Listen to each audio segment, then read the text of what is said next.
This isn't the video I was going to make tonight. Should I lighten that up some? I know this lighting could be distracting to a lot of people. I don't know how much I should lighten it up. I don't really think it needs lightened up too tough. It's kind of dark down here. You're not going to get a great picture. I apologize for that. Like, I'm not a pro YouTuber. You have to forgive me.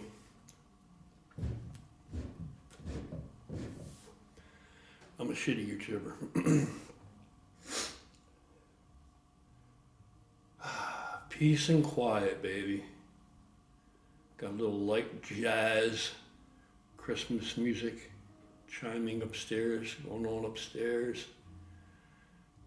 Twinkling piano, actually, I guess better describes it.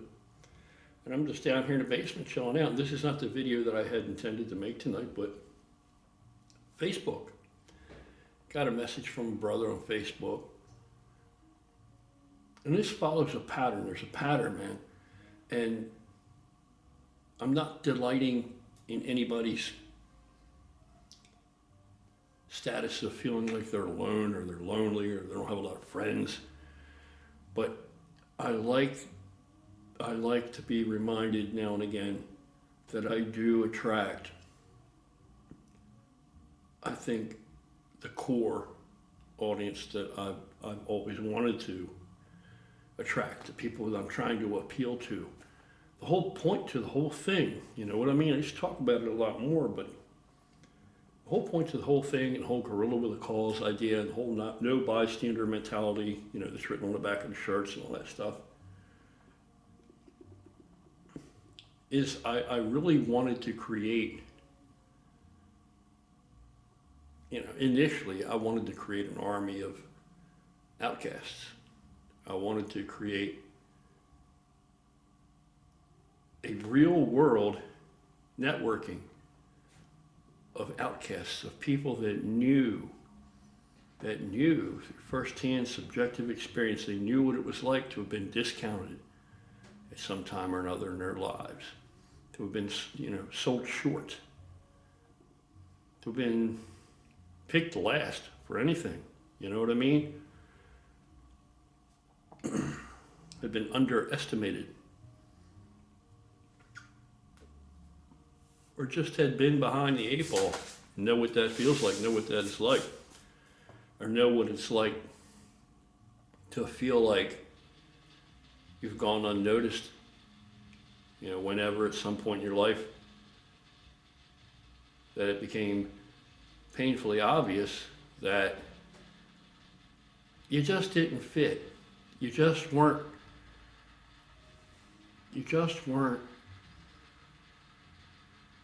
enough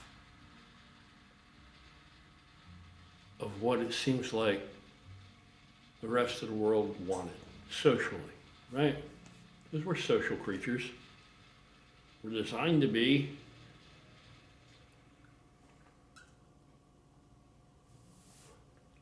And I know what that is, Matt. I know what that's like. And here's what I've found over the years through this outreach, right? Even a channel, relatively small channel like mine, but again, that's not what matters. And it's never been what matters to me. I never set out to be some kind of successful, entrepreneurial type of YouTuber. And I certainly don't need anybody to mentor me and explain to me how I might go about that if that's what I wanted. It's glaringly obvious how to go about it. You know, there's a number of ways. Act a fool. People will watch it. Act a fool. Be controversial. Just start shit. YouTube beef, internet drama. With everybody. You know, or any combination of that bullshit. Any combination of it. Or just be outlandish. Stick pins in yourself and video it, and you know what I mean? But here's the thing. And then I'll get back on track. It all ties in. What I think amounts to a man, ideally I think, maybe, is that you have to have self-worth You know, you have to have some self-esteem, not fake shit, not arrogance. You have to have some self-worth, and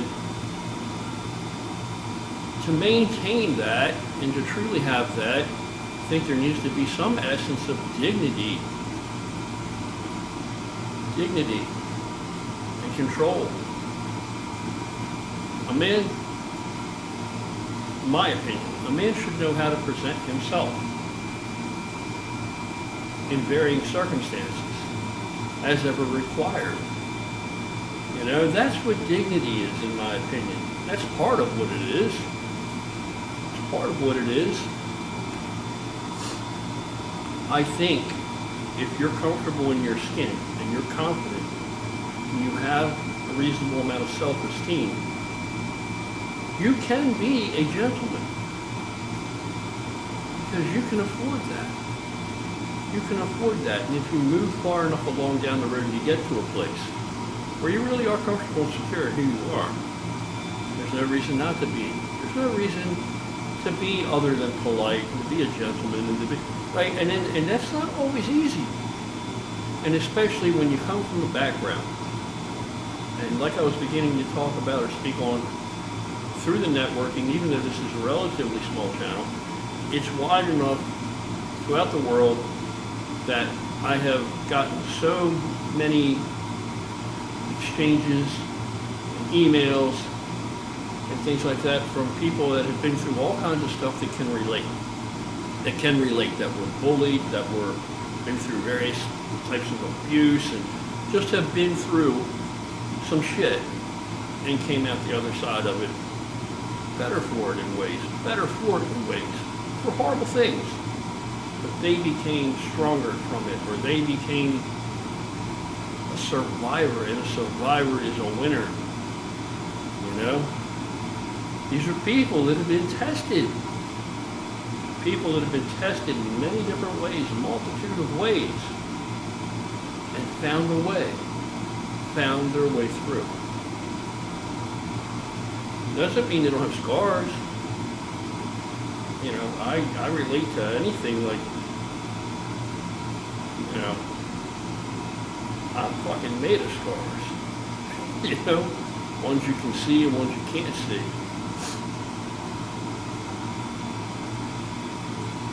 The danger sometimes with some people because they were bullied or whatever,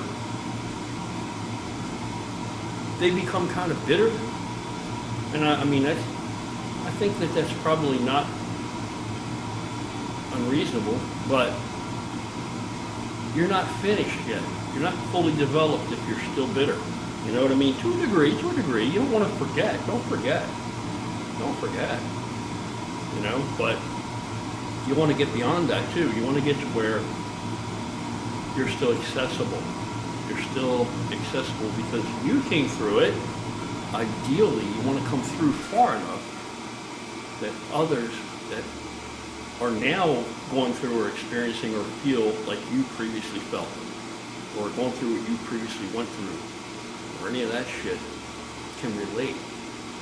They can relate. They're not separated from you. You haven't ostracized, you know, yourself as you used to be by other people. Other people may have ostracized you. Other people may have taken advantage of you. Other people may have counted you out, left you out, you know, didn't,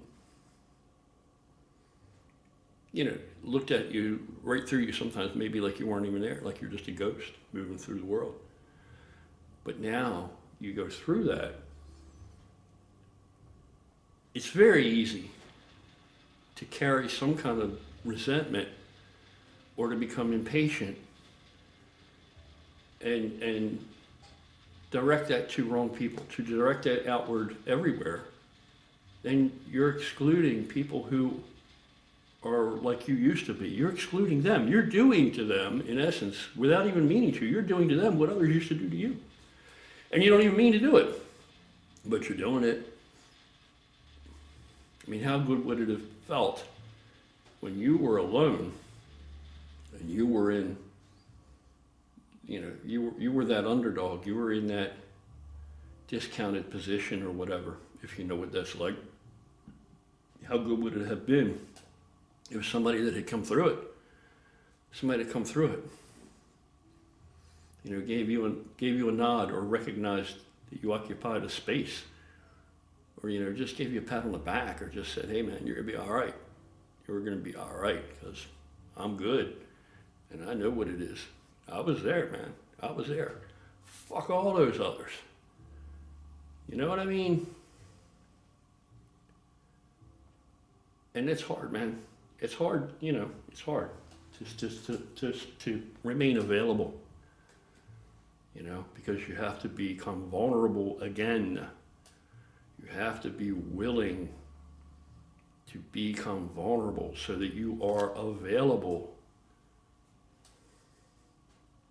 Otherwise,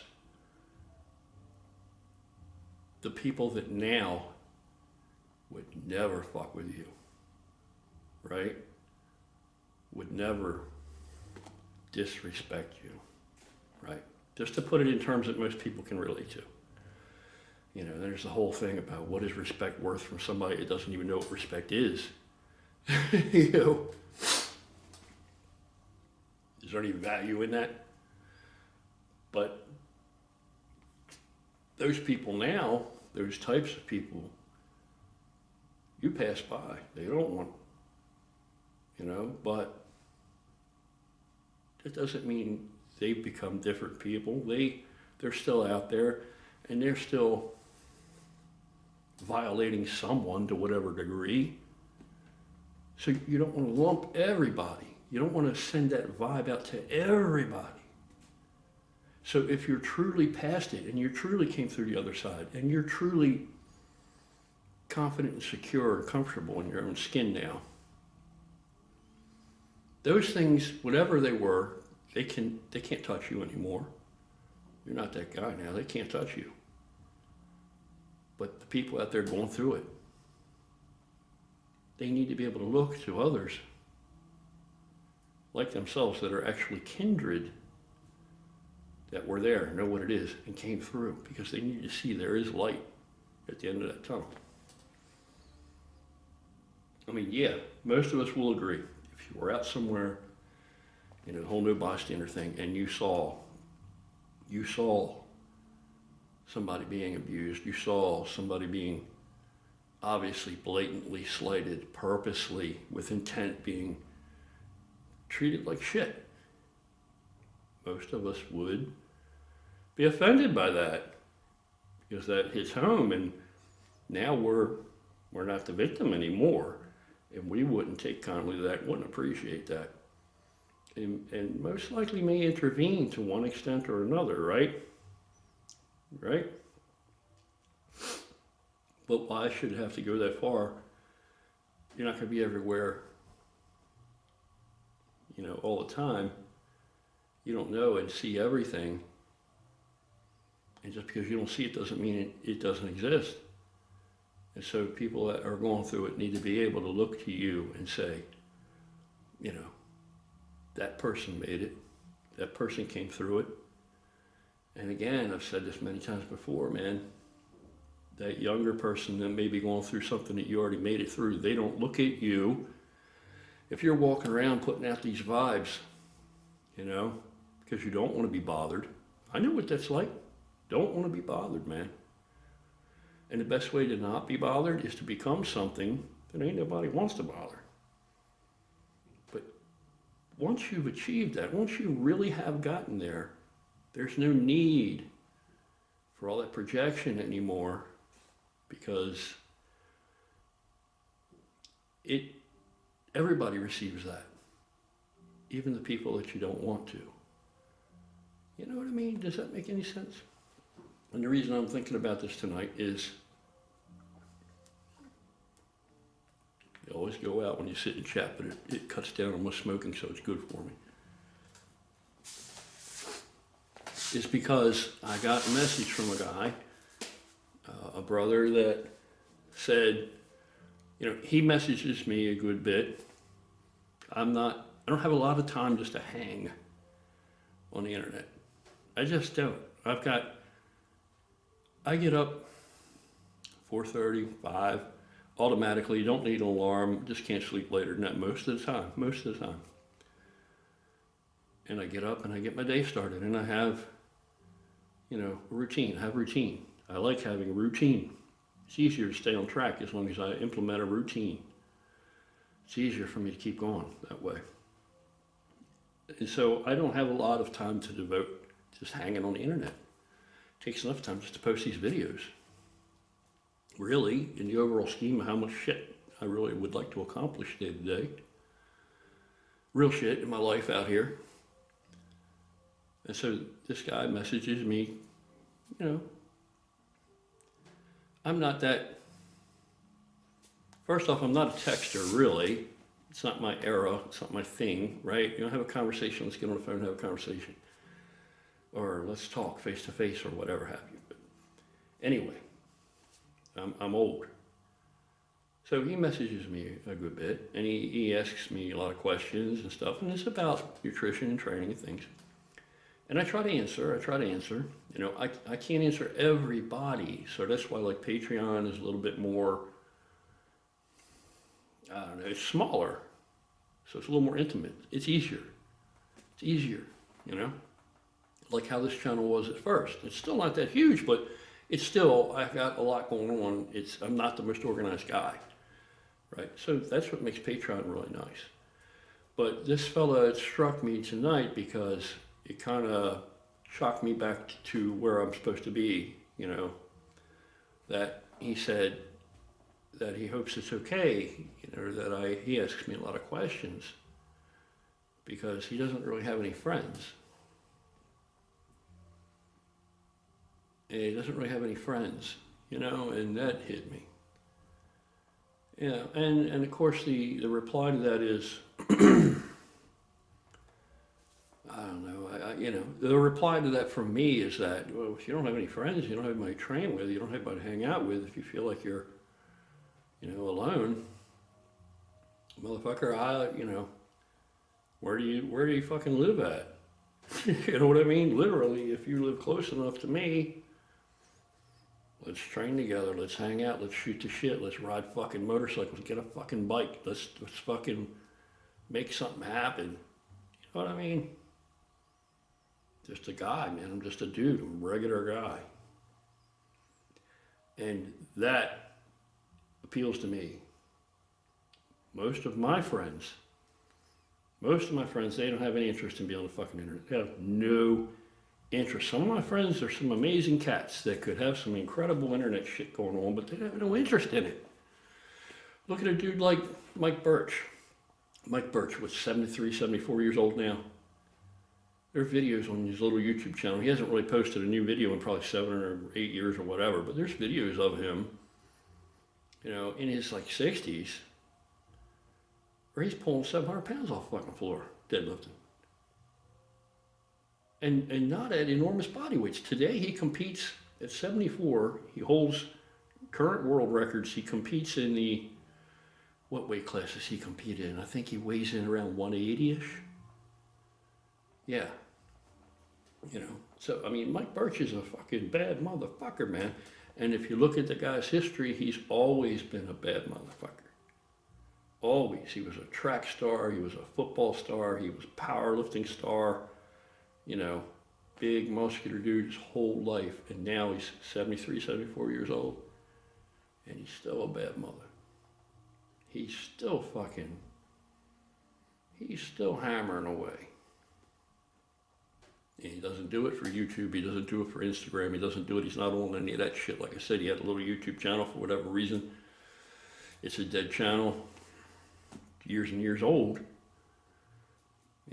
but he does post some things on Facebook. And he's busy, he rides bikes, he's busy. He's got a full life. And he's a family man, It's important to him. He's a family man. And he and his wife have been together for, I don't even know how, 50-some years? That's a long time, man. So to me, that's a successful life. But anyway, A lot of my friends, man, they don't have any interest in being on YouTube. They don't have any interest in being on the internet. It's so foreign to them, so much not part of their world. They have no interest in it. So there are cats out there that just because they're not posting everything that they do on fucking Instagram or whatever, they're still living lives. Some of the baddest motherfuckers out there, you ain't never even gonna know. You ain't never gonna know, because in there isn't the real world. The real world is out here. It's just a little spills over into there, but the real shit is out here, man. The real shit's out here. You know that. You know that. But if you don't have any friends, man, you know, will I always be on YouTube and shit? I have no idea. If you don't have any friends, man, you know, if you're an outcast, if you're a loner, if you know what it is to suffer, I mean, really suffer, you know, take some blows and keep on getting up, you know. Then we're kindred. We're probably kindred, man. Those are my friends. I don't have any friends that, you know, I think my friends are mostly, you know, different. And they know they're different. And we revel in that. We revel in that. We wouldn't want it any other way. Wouldn't want it any other way. Anyway, guys, take care, man. Have a good night. You ain't alone, man.